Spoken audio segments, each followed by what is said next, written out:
and then went home. And then I called Carlton to get Kelly's number. And I was calling Kelly to get Beyonce's number. And I called Kelly and said, "Hey, Kelly." She said, "Yeah." I said, "Well, I know this might be kind of weird, but what's Beyonce's number?" And she said, "This is Beyonce," because they live together and I didn't know it. And bam. Big Dog and all the 581 ballers. I love y'all. Beyonce. Solange, my little sister Angie, Lindal, I love y'all. So I've got a riddle. Name a person in this world who had a bigger fumble than Beyonce's ex, Lyndall Locke. I'll wait. Actually, I don't have to, because the answer is no one. It's been over 2 decades since Beyonce shut the door on that relationship, and their lives couldn't look any more different. Beyonce is a mega superstar with hits for days and undeniably one of the best performers, while Lindal is just, Lindal. But it gets even spicier, guys, because Lyndall Locke has been talking about the time that he and Beyonce spent together, and what he has to say has blown everyone away. Like, what was Beyonce like when the cameras weren't rolling? And did Queen Bee really cheat on him with Jay-Z? I mean, what does he know about Beyonce that we don't?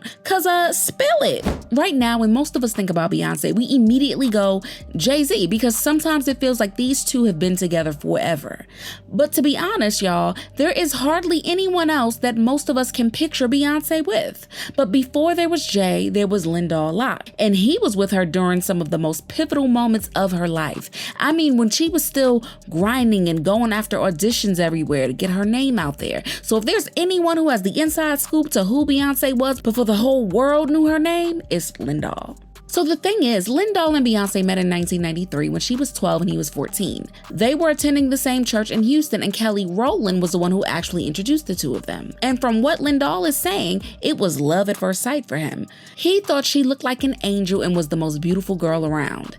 Immediately after meeting, sparks were flying everywhere, and Beyonce and Lyndall spent a lot of time hanging out after school, talking on the phone, and it didn't take long before they started dating. By now, you already know that Beyonce has been singing and dancing from a very young age, and Lyndall didn't know none of that until 2 years into their relationship. He just noticed that Beyonce and Kelly were always going on monthly trips to Atlanta, and when she returned, she was still the same shy, quiet girl at school. When he asked her why she was traveling so often, that's when Queen Bee revealed to him that she had been going on auditions for the industry execs and wanted to be a star one day. Now, at this time, y'all so young, I mean, was she actually singing then? Yeah. She was. Yeah, she was never not singing, but she did not. It wasn't anything she talked about. She didn't talk about. Like, I found out, like, over time, you know, it has to. You have to say something wrong. Like, I'm going out of town. It's like, okay. It's like, I'm out of town. Where you at? I'm in Atlanta. What are you doing in Atlanta? You know, I mean, it's like it has to. So, and you know, when she brought up, first time she brought up, I'm sorry I talk fast, I mumble, and I'm playing with my Rubik's Cube. But when she mentioned it, she said, "I don't normally talk about this. I don't like to talk about this.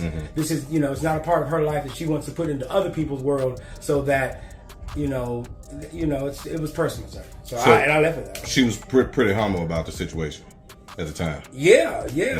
Nobody wants to talk about getting a record deal and they don't get. And even though she was so young, Beyonce never let up on what she wanted to do. But get this, she still made time for Lyndall whenever she could. And the two of them even shared their first kiss at a Brian McKnight concert when she was 15. When Destiny's Child really started to take off, Beyonce somehow found time out of her busy schedule to always make herself available to follow Lyndall Locke to important events like his high school prom.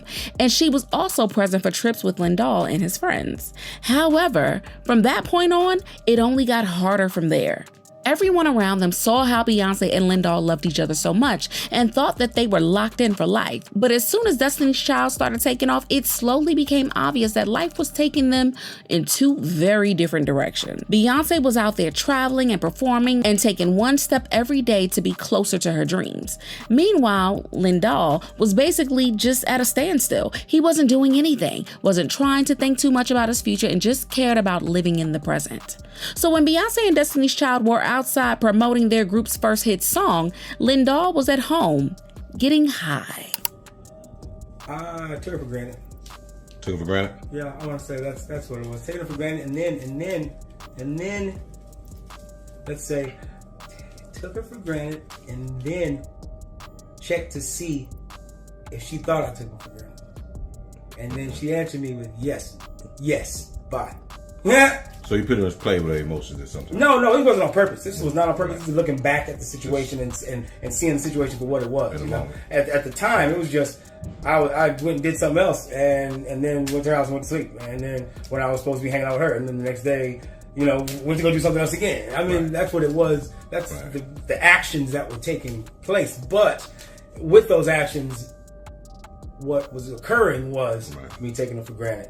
The two of them still tried to be there for each other, but by the time DC's second album rolled around, the cracks were starting to show. Lindal even said, she was all about image and career, while I was directionless and having fun.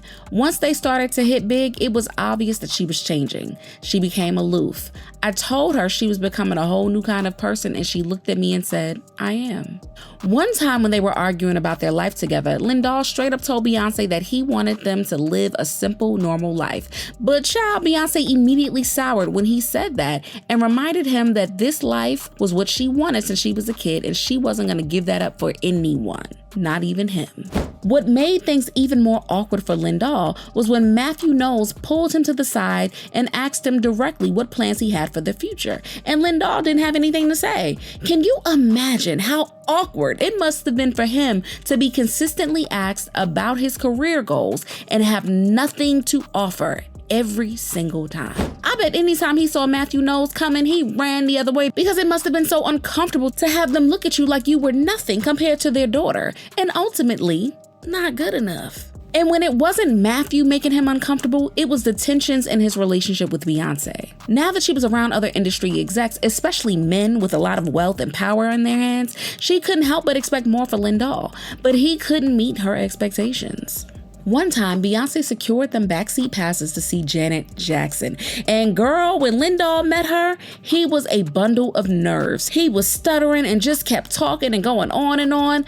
But hey, who can blame him? If we met Janet Jackson today, I know that we wouldn't even know what to say because she is truly the Janet Jackson living legend. Still, everyone saw Lindal's nervous energy, and Janet laughed and told him that he reminded her of one of her nephews, and he responded that her nephew must be pretty awesome. At that time, Lindal didn't think too much about his behavior because how else was he supposed to act in front of the Janet Jackson? But well, listen, Beyonce wasn't feeling that at all and asked her cousin Angie to see him out. And yeah, that hurt Lindal. A part of him wanted to understand that Beyonce was just there on business and just trying to protect her image, but he just couldn't understand why it was a crime to be happy about meeting someone that he had admired for such a long time. And it looks like Lindal started feeling the pressure to do something or be something if he wanted his relationship with Beyonce to continue, because he started acting out real bad. Whenever Beyonce was out of town, he was out on the streets too, partying and sleeping with other women. But did Beyonce care? Well, she did keep on forgiving him and was trying to make up for their growing distance by acknowledging his place in her life with songs like Dangerously in Love and Perfect Man. When she released her first album, Beyonce also gave him a special shout out saying, "Thank you, Lindal. You are very special to me, and I dedicate Second Nature to you." Dangerously in Love, that's the number one B song, Dangerously in Love, because that song was written for me and about me. So, Dangerously in Love? Yeah. Okay. So that's number one. That's my favorite song. But from that point on, there was just no way that they were staying together. Beyonce was so different from how she was as a teenager and was going to all of these industry events, while Lindal was still a hometown boy and still didn't know where he was going in life.